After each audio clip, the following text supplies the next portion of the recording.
사람은 끊임없이 선택하며 사는 존재입니다. 무엇을 먹을지, 무엇을 마실지도 선택이고요. 무슨 일을 할지도 선택입니다. 물건을 살지 말지, 이 물건을 살지 저 물건을 살지 또 선택이고요. 이 학교를 갈지 저 학교를 갈지도 선택입니다. 호감이 가는 사람과 사귈지 말지 또 선택이고요. 현재 만나는 사람과 결혼을 할지 말지도 선택입니다. 여러분은 지난날 수없이 많은 선택의 결과로 오늘을 살아가고 있고요. 또 오늘 하고 있는 수없이 많은 선택의 결과로 내일을 살아가게 되어 있습니다. 한 가지 아셔야 하는 것은 바로 모든 선택에는 책임이 따른다는 것입니다. 만약 여러분이 잘못된 선택을 하셨다면 그 결과에 대한 책임도 여러분이 져야 하셔야 한다는 것입니다. 본인이 잘못된 선택을 해놓고선 그 결과가 나쁜 것에 대해서 다른 사람에게 책임을 회피한다거나 환경 탓으로 돌려버린다면 그거는 책임을 회피하는 것입니다. 그리고 남에게 잘못을 뒤집어 씌우려고 하는 악한 행위입니다. 실제로 사람에게는 그러한 악한 본성이 있습니다. 자신의 잘못된 선택의 결과로 책임을 져야 하는 상황에서 습관적으로 남 탓을 하고 변명을 하고 그렇게 남에게 책임을 전가하는 것이 사람의 악한 본성인 것입니다. 나름 자신에게 타당한 이유가 있다고 해서 자신이 했던 잘못된 선택이 정당화될 수 있을까요? 자신이 왜 그런 잘못된 선택을 했는지 설명만 할 수 있으면 자신의 잘못은 잘못이 아닌 게 되는 겁니까? 자신의 책임도 가벼워지거나 없어지게 되는 걸까요? 누구 때문에 일을 다 망쳤다. 누구 때문에 이러한 선택을 한 것인데 그게 잘 안 되는 바람에 이렇게 되었다. 다 그 누구 때문이다. 라고 얘기하는 것이 옳습니까? 정당합니까? 다른 사람 책임이라고 얘기하면 실제로 그게 다른 사람 책임이 됩니까? 아니지요. 옛말에 잘 되면 제 탓, 못 되면 조상 탓이라는 말이 있지요. 잘 되면 자신이 선택을 잘해서 그렇게 된 것이고 못 되면 다른 사람 잘못이라고 다른 사람 책임이라고 여기는 사람의 악한 본성을 꼬집어서 한 말 아닙니까? 이게 옳습니까? 아니지요. 이 종류의 끝판왕이 바로 부모 탓입니다. 다른 것들은 다 자신의 선택인데 부모는 자신의 선택이 아니거든요. 날 왜 이렇게 낳았어? 날 낳은 부모 탓, 날 이렇게 기른 부모 탓, 자신이 이렇게 될 수밖에 없는 것이 잘못된 부모를 만났기 때문이라고, 부모가 그렇게 나를 낳았기 때문이라고, 자신을 그렇게 길렀기 때문이라고 자신의 잘못된 선택을 정당화하려는 것, 이게 바로 이 종류의 끝판왕입니다. 부모 탓입니다. 이렇게 부모 탓으로 돌려버리고 자신의 책임을 부모의 책임으로 전가시키는 것인데 이게 옳습니까? 우리의 이 남 탓, 부모 탓 안에는요, 우리 자신에 대한 반성이 전혀 없습니다. 물론 과거에 큰 아픔과 상처가 있었다면 그 아픔과 상처가 지금 우리의 모습에 영향을 주는 것은 맞습니다.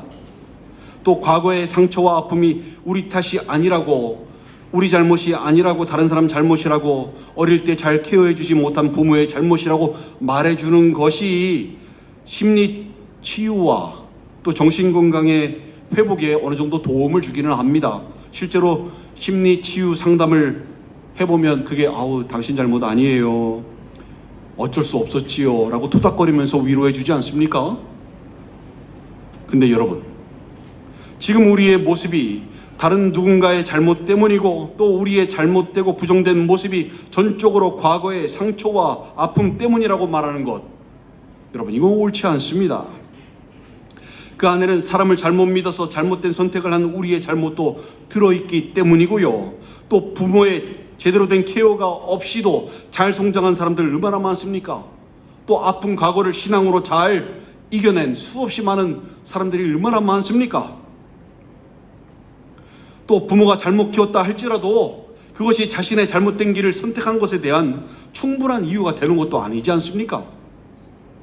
결국 잘못된 선택을 한 것은 본인 책임이라는 것입니다. 자신의 잘못을 전적으로 남 탓, 부모 탓으로 돌리는 것은요, 자신은 잘못한 게 하나도 없고 그냥 상처와 아픔을 가진 채로 원망하면서 살겠다라는 의미인 것입니다. 또 자신의 현재 모습에 대한 책임을 지고 싶지 않다는 것을 의미합니다. 이렇게 우리는요, 우리가 잘못한 것에 대해 비난받지 않으려고 거의 본능적으로 남 탓, 부모 탓을 하는 경향이 있는데요. 그러면 안 됩니다. 피해자는 위로를 받아야 하지만 피해 논리는 나쁜 겁니다. 여러분, 멀리해야 합니다. 피해자와 피해 논리는 다릅니다. 피해 논리라는 것은 자신이 피해자이기 때문에 자신이 선택한 것에 대해서 자신의 책임이 아니고 남의 잘못이라고 남을 탓하는 것이 바로 피해 논리인 것입니다. 자신이 선택해놓고 비난받을 사람은 자신이 아니라 다른 사람이라고 말하는 것, 이게 옳습니까, 여러분? 옳지 않지요. 특히 우리 신앙인들은요, 절대로 이 피해 논리에 빠져서는 안 됩니다. 남 탓만 하는 이 피해 논리에 빠지게 되면요, 하나님의 영광을 위해서 살 수도 없고요, 열매도 없고요, 사명도 없고요, 사랑도 없고요, 선한 영향력도 없는 상태가 되는 것입니다. 회개한 뒤에 새로운 피조물로서 살아야 되는 것이, 그래서 맺어야 하는 것이 열매 아닙니까? 근데 자신이 잘못한 것이 하나도 없다고 생각하니 회개할 기회조차 놓쳐버리게 되는 것입니다.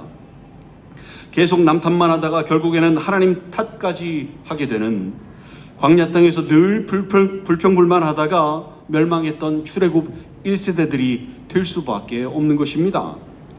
죄를 지어놓고선 죄를 지을 수밖에 없었던 이유로 환경을 탓하거나 자신보다 더 큰 죄를 저질렀다고 생각하는 다른 사람들 탓으로 돌려버리는 것은요, 자신의 죄를 인정하지 않는 모습이고요, 이거는 주님과의 관계에 전혀 도움이 되지 않는 것입니다. 내 잘못이 아니라 저 사람들 잘못이야, 또는 환경이 나를 이렇게 만들었어 라고 얘기하는 것은요, 절대로 옳지 않습니다. 이렇게 얘기하는 변명과 남 탓, 하나님 탓을 우리는 멈추어야 합니다. 아담이 자신이 잘못된 선택을 해놓고 그 결과에 어떻게 남 탓을 하고 하나님 탓을 하였는지 기억해 보시기 바랍니다. 아담이 선악과를 먹고 나서요, 하나님께서 죄를 물으실 때 그가 뭐라고 대답했습니까? 창세기 3장 12절에서 그가 이렇게 얘기합니다. 하나님이 주셔서 나와 함께 있게 하신 여자, 그가 그 나무 열매를 내게 줌으로 내가 먹었나이다 라고 얘기합니다. 이게 무슨 말입니까? 아담이 자신의 잘못을 하와 탓으로, 그리고 그 하와를 만드셔서 자신에게 주셔서 함께하게 하신 하나님의 탓으로 돌려버리지 않습니까? 자신의 잘못이 아니라는 겁니다. 하와만 아니었다면 자신이 그런 잘못된 선택을 하지 않았을 것이라고, 하와를 만들어 주셔서 자신과 함께 있게 하신 하나님만 아니셨다면 자신이 이렇게 되지 않았을 것이라고 얘기하는 겁니다. 하나님 하와 왜 만드셨습니까? 제가 저를 위해서 만들어 달라고 했습니까? 그리고 저를 왜 또 만드셨습니까? 제가 죄를 저지른 것은 하나님이 저를 그렇게 만드셨기 때문에 그런 거 아닙니까?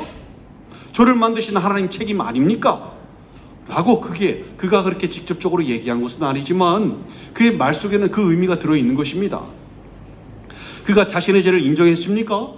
안 했지요. 하와는 하나님께 어떻게 반응했습니까? 네가 어찌하여 이렇게 하였느냐라고 하나님께서 말씀하셨을 때 하와가 어떻게 반응했습니까? 하와가 죄를 지었다고 통곡하며 죄를 인정했습니까? 아니지요. 하와도 똑같이 변명했습니다. 뭐라고 변명했습니까? 뱀이 나를 깨물어 내가 먹었나이다 라고 뱀에게 책임을 전가하지 않습니까? 뱀을 누가 만드셨습니까? 하나님이시지요. 그러니까 궁극적으로 뱀을 창조하신 하나님을 탓하는 것 아닙니까?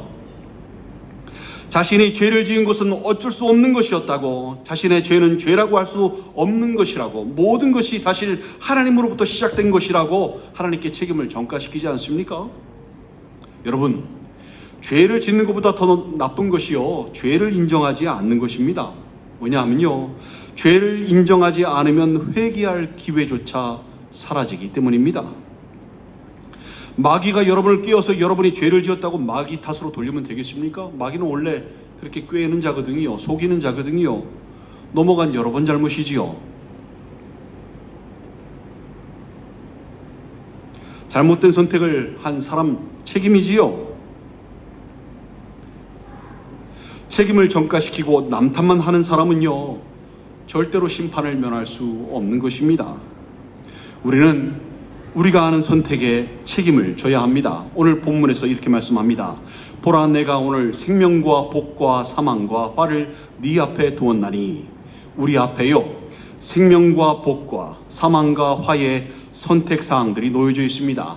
생명과 복이 한 쌍이고요, 사망과 화가 한 쌍입니다.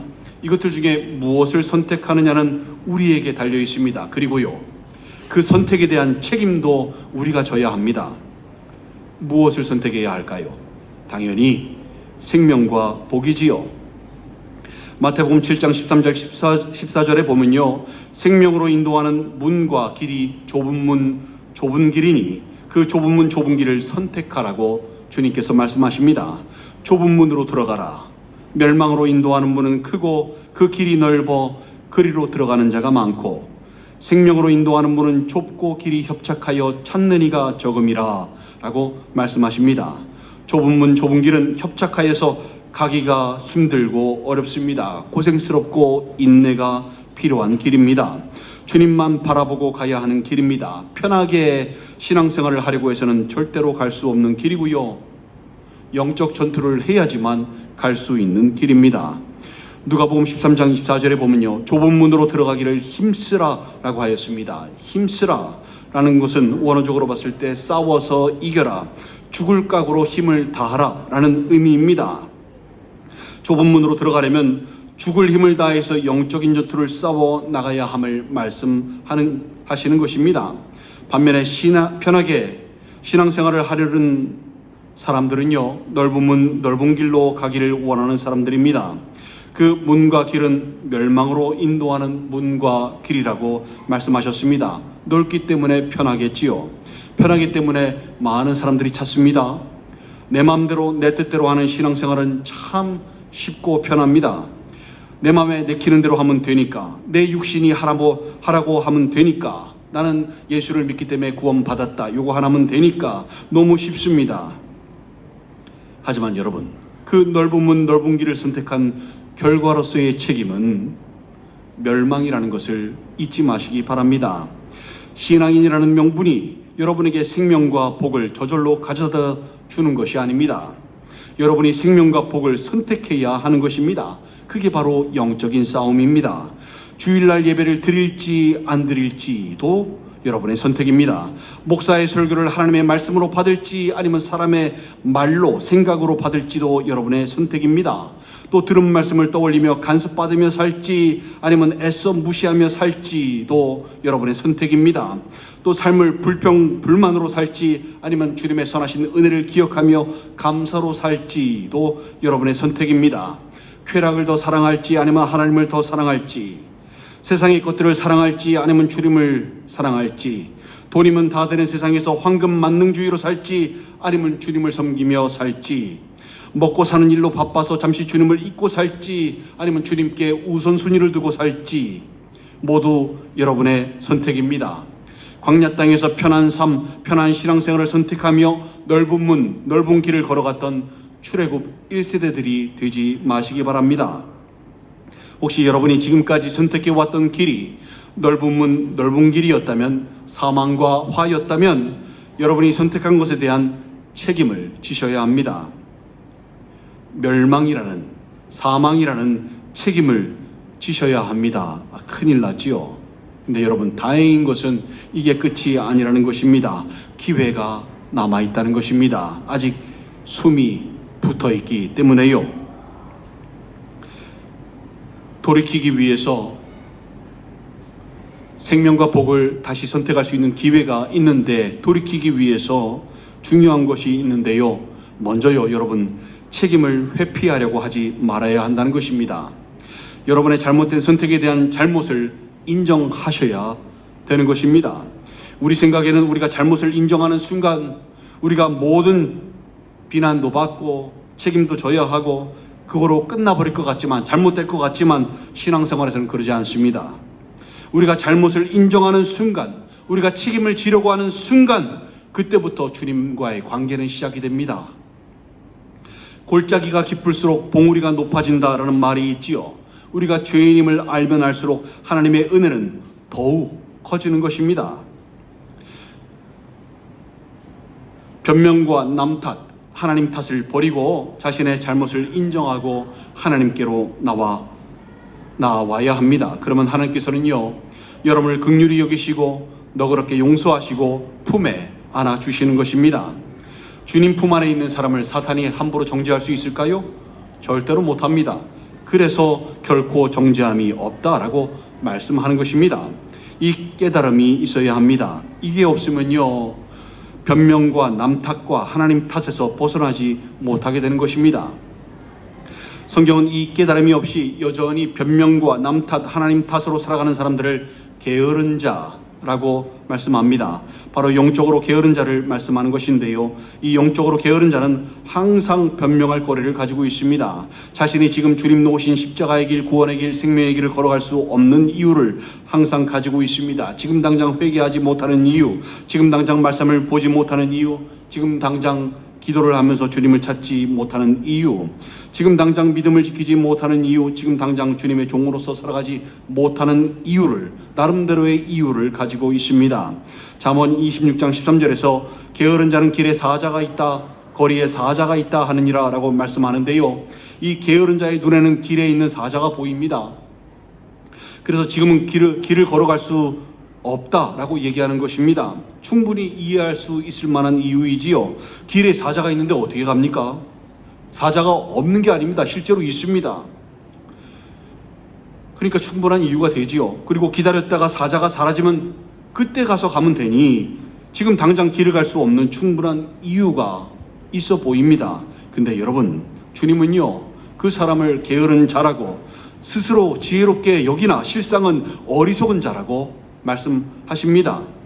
환경을 보지 말고 사람을 보지 말고 주님만을 보고 길을 나서야 하는 것이 주님 주신 지혜인데, 사자가 있어도 사자를 꼼짝 못하게 하시는 주님의 권능의 손을 바라보고 주의 지팡이와 막대기에 안위함을 의지하고 주님만 바라보며 길을 나서는 것이 주님께서 주신 지혜인데, 게으른 자의 눈에는 그게 안 보이고요, 길에 있는 사자만 보이는 겁니다. 거리에 나와서 위협하는 사자만 보이는 것입니다. 그래서 지금 길을 나서지 않는 것이 바람직하다, 그게 합리적이다라는 이유를 자꾸 만들어냅니다. 자신이 옳다, 자신의 생각이 맞다, 사자 탓이다 라고 자신의 선택에 당위성을 부여하는 것입니다. 이것이 바로 스스로 지혜롭게 여기는 자들의 모습인 것입니다. 이들이 길을 나서서 그 길을 갈 수 있을까요? 언젠가 갈 수 있을까요? 아니요, 여러분, 절대 못 갑니다.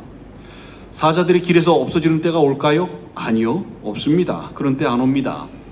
대적 마귀가 우는 사자와 같이 두루다니며 삼킬 자를 찾고 있다고 베드로전서 5장 8절에서 말씀하는데, 어느 날 갑자기 마귀가 순순히 없어져 주겠습니까?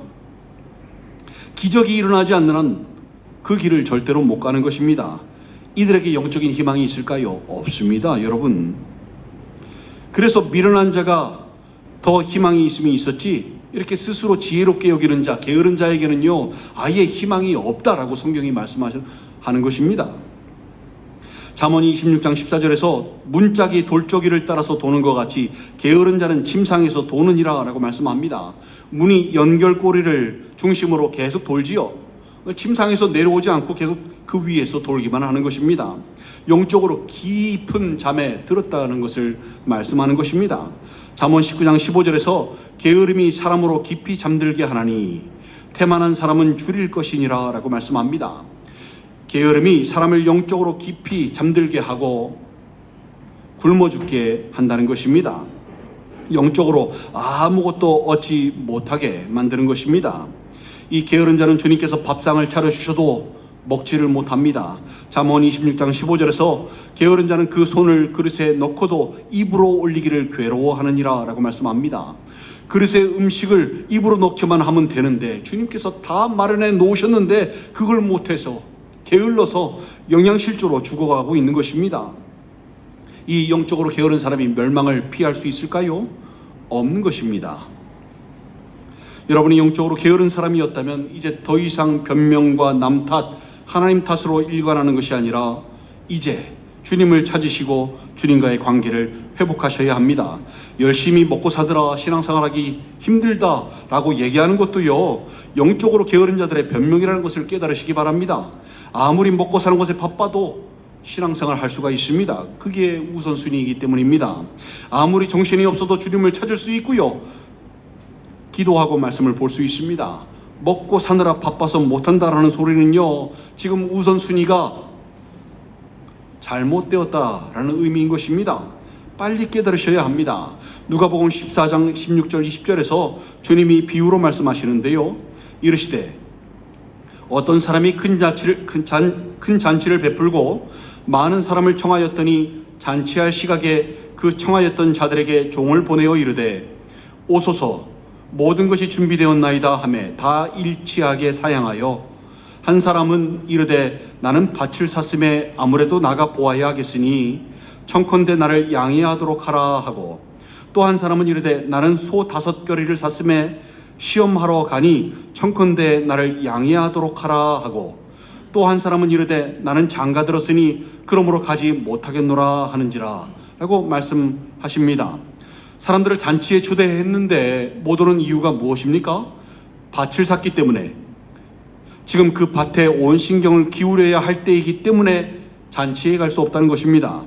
소에게 씌우는 쟁기 5개를 샀는데 그 중에 어느 것이 잘 맞는지 안 맞는지 확인하고 반품할 것은 반품하고 바꿀 것은 바꿔야 하기 때문에 그것 때문에 잔치에 갈 수 없다는 것입니다.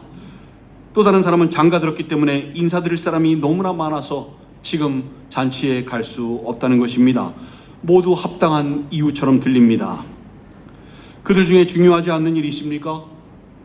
다 중요하죠. 먹고 사는데 정말 중요한 것들 아닙니까? 밭을 샀기 때문에, 소쟁기 5개를 지금 막 샀기 때문에, 지금 막 결혼을 했기 때문에 거기에 신경 쓸 게 너무 많기 때문에 잔치에 갈 수 없었다는 거지요. 모두가 다 중요한 일이고 잔치에 못 갈 이유가 충분히 된다고 생각하지만, 여러분, 주님은 이 잔치가 무슨 잔치라고 말씀하십니까? 이 잔치가 천국 잔치라고 말씀하십니다. 무엇이 더 중요합니까? 무엇이 더 소중합니까? 아무리 중요한 것들이 있어도 생명보다 중요한 이유가 될 수 있겠습니까? 없지요. 따라서 우리는 더 이상 뒤로 미루지 말고 생명과 복을 선택해야 합니다. 주님을 찾아야 합니다. 변명이나 남 탓하지 말고, 하나님 탓하지 말고, 책임 전가하지 말고 주님을 찾아야 하는 것입니다. 여러분, 자식이 잘못하거나 다른 사람에게 피해를 주면 부모는 자신의 잘못이 아님에도 불구하고 죄인이 되지요. 죄인이 돼서 피해자들을 찾아가 무릎을 꿇고 용서를 빕니다. 잘못했습니다. 용서해 주십시오. 어떻게든 보상을 해드리겠습니다. 한 번만 기회를 주십시오. 제가 자식을 잘못 가르쳤습니다. 제 잘못입니다. 라고 자식의 잘못을 본인의 탓으로 돌리고, 자식 때문에 자식이 그렇게 잘못된 선택을 하였다고 본인이 다 책임을 지겠다고 말을 하지요. 이게 부모이지요. 자식은 부모의 그런 모습을 본다면 어떻게 해야 할까요? 자신의 잘못 때문에 죄인이 된 부모를 보고 어떤 반응이 나오는 것이 당연할까요? 눈물을 흘리면서 잘못했다고, 다시는 같은 잘못을 하지 않겠다고 다짐하며 각오하며 용서를 빌고 바르게 살려고 노력해야 하는 것, 이게 자식의 모습 아니겠습니까? 그게 당연하지 않겠습니까? 우리도 마찬가지입니다. 우리 주님을 생각해 보시기 바랍니다. 인간이 저지른 잘못이 하나님 책임입니까? 아담과 하와 말대로 자신들을 그렇게 만든 하나님 탓입니까? 출애굽 1세대들 말대로 자신들을 구원하신 하나님 탓입니까? 아니지요. 생명과 복을 택하지 않고 사망과 화를 선택한 인간의 잘못 아닙니까? 인간의 책임 아닙니까? 근데요, 하나님께서요, 그 인간이 저지른 죄에 대해서 죄가 없으심에도 불구하고 스스로 죄인이 되셔서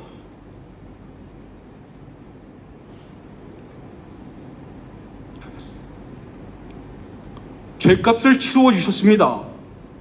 우리가 져야 하는 책임을 하나님께서 자신의 잘못으로 여기시고 자신의 책임으로 여기신 것입니다. 그래서 인간의 몸으로 이 땅에 오셔서 십자가에 달리심으로, 피 흘리심으로 고스란히 그 죄값을 대신 치루어 주신 것입니다. 그리고 구원의 길을 다시 여셨습니다. 생명과 복의 길을 다시 여신 것입니다. 이제 우리 어떻게 해야 할까요? 주님께서 그 모습을 보이셨습니다. 우리를 위해서 죄값을 치러 오셨습니다. 우리의 잘못 때문에 죄인이 되셔서 죄값을 치러 주신 주님께 어떻게 해야 할까요? 눈물로 회개하며 우리의 잘못을 인정하고 이제는 주님께로부터 멀어지지 않겠다고 다짐하고 영적인 싸움을 싸우며 생명과 복을 선택하며 살아야 하지 않겠습니까? 그게 당연한 거 아니겠습니까? 요한 1서 1장 9절에서 만일 우리가 우리 죄를 자백하면 그는 미쁘시고 의로우사 우리 죄를 사하시며 우리를 모든 불의에서 깨끗하게 하실 것이요 라고 말씀합니다. 또 역대하 7장 14절에서도 내 이름으로 일컫는 내 백성이 그들의 악한 길에서 떠나 스스로 낮추고 기도하여 내 얼굴을 찾으면 내가 하늘에서 듣고 그들의 죄를 사하고 그들의 땅을 고칠지라 라고 말씀하십니다. 우리를 깨끗하게 하시는 것은 하나님의 약속인 것입니다. 여러분, 이제 잘못을 인정하시고 책임을 지시기 바랍니다. 더 이상 남 탓, 부모 탓, 하나님 탓 하지 마시고 책임을 회피하려고 하지 마시기 바랍니다. 잘못을 인정하고 책임을 지려고 할 때 주님 지신 십자가에요, 우리가 주님과 함께 못 박히는 역사가 일어납니다. 갈라디아서 2장 20절에서요, 내가 그리스도와 함께 십자가에 못 박혔나니 그런즉 이제는 내가 사는 것이 아니요 오직 내 안에 그리스도께서 사시는 것이라. 이제 내가 육체 가운데 사는 것은 나를 사랑하사 나를 위하여 자기 자신을 버리신 하나님의 아들을 믿는 믿음 안에서 사는 것이라 라고 말씀합니다. 주님과 함께 십자가에 못 박히고 이제는 내 안에 그리스도께서 사시는 것, 이게 바로 거듭난 삶인 것입니다. 사람이 거듭나지 아니하면 하나님의 나라를 볼 수 없느니라 라고 주님께서 요한복음 3장 3절에서 말씀하지 않으셨습니까? 모두 잘못을 인정하고요, 책임을 지심으로 주님과 함께 십자가에 못 박고 다시 부활하신 주님과 그 부활의 삶을 맛보시는, 그 거듭난 삶을 사시는 여러분들 되시기를 간절히 소망합니다. 사랑하는 지체 여러분, 우리 앞에는요, 생명과 복과 사망과 화해 선택사항들이 놓여져 있습니다. 지금도 놓여져 있습니다. 여러분은 지금까지 무엇을 선택하며 어떻게 살아오셨습니까? 이제 생명과 복을 선택하며 사시기 바랍니다. 영적 싸움에서 게으름으로 일관하다가 싸워보지도 않고 패배하지 마시고 길과 진리와 생명 되신 주님을 선택하며 사시기 바랍니다. 좁은 문으로 들어가서 좁은 길을 걸어가시기 바랍니다. 혹시 사망과 화를 선택하며 살아오셨다면 이제 더 이상 남 탓, 부모 탓, 하나님 탓으로 돌리지 마시고요, 책임을 전가시키지 마시고요, 여러분 탓임을 깨달아 주님께 회개하며 나아오시기 바랍니다. 넓은 문 넓은 길에서 돌아서시기 바랍니다. 회색지대에 그만 머무르시고요, 빛으로 나아오시기 바랍니다. 그렇게 빛의 자녀로서 빛의 열매를 맺으시며 진정한 신앙인으로 거듭난 삶, 주님과 동행하는 삶을 살아가시기 바랍니다. 그렇게 생명과 복을 선택하시며 영원토록 천국을 누리고 사시는 여러분들 되시기를 주님의 이름으로 간절히 축원드립니다. 함께 기도하시면 좋겠습니다. 여러분, 우리는 지금 책임 전가 시대를 살고 있습니다. 다 자신의 책임이 아니래요. 다 남들 때문이래요. 탓할 남이 없으면 누굴 탓합니까? 부모 탓을 합니다. 그리고 신앙인이라고 하는 사람들이 하나님 탓을 합니다. 아담과 하와처럼, 출애굽 1세대들처럼 나를 그렇게 만드신, 자신을 그렇게 만드신 하나님 탓을 합니다. 자신이 죄를 지을 수밖에 없는 이유가 하나님께 있다라고 얘기하는 거지요. 여러분, 옳습니까? 옳지 않습니다. 선택은 본인이 했거든요. 사망과 화를 선택한 것이 본인이거든요. 여러분, 더 이상 신앙인으로서 책임을 전가하시면 안 됩니다. 신앙인이라면 남 탓이 아니라, 부모 탓이 아니라, 하나님 탓이 아니라 내 탓이 되어야 하는 것입니다. 나 때문에. 주님께서 죄가 없으신데도 그렇게 몸을 찢기시고 피를 흘리시고 십자가를 지셨음을 깨달으셔야 합니다. 그게 가장 기본이고 신앙의 시작점입니다. 어떻게 살고 계십니까? 어떤 선택을 하며 살고 계십니까? 생명과 복을 선택하시기 바랍니다. 이 시간 지나간 잘못들, 잘못된 선택들 우리 회개하고요, 주님을 찾으며 주님과 함께하는 시간 되었으면 좋겠습니다. 그리고 나 때문에 죄값을 치르신 주님을 생각하는 시간 되었으면 좋겠습니다. 가슴에 품고 그렇게 여러분도 함께 그 십자가에 여러분 자신을 못 박으며 거듭난 삶을 사시는 여러분 되셨으면 좋겠습니다. 함께 기도하심으로 나아가시겠습니다.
아버지 하나님, 저희들 그 한량없는 은혜와 사랑으로 지금까지 살아왔습니다.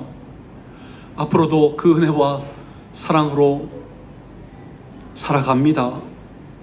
저희들 이제 더 이상 사망과 화를 선택하며 그 잘못된 선택으로 책임을 전가하며 남 탓하며 하나님 탓하며 사는 일 없게 하여 주시고 온전히 생명과 복을 선택하며 하나님 편에서 하나님과 함께 동행하며 천국을 맛보며 살아갈 수 있도록 붙잡아 주시옵소서. 거듭난 삶으로 하늘나라에 소망을 두고 그렇게 지금부터 영원토록 천국을 사는 신앙이들 되게 하여 주시옵소서. 한 사람 한 사람 주님 손에 의탁하오니 붙잡아 주시옵고 이 모든 말씀을 우리 구주 예수 그리스도 이름으로 축복하며 기도 올리옵나이다. 아멘.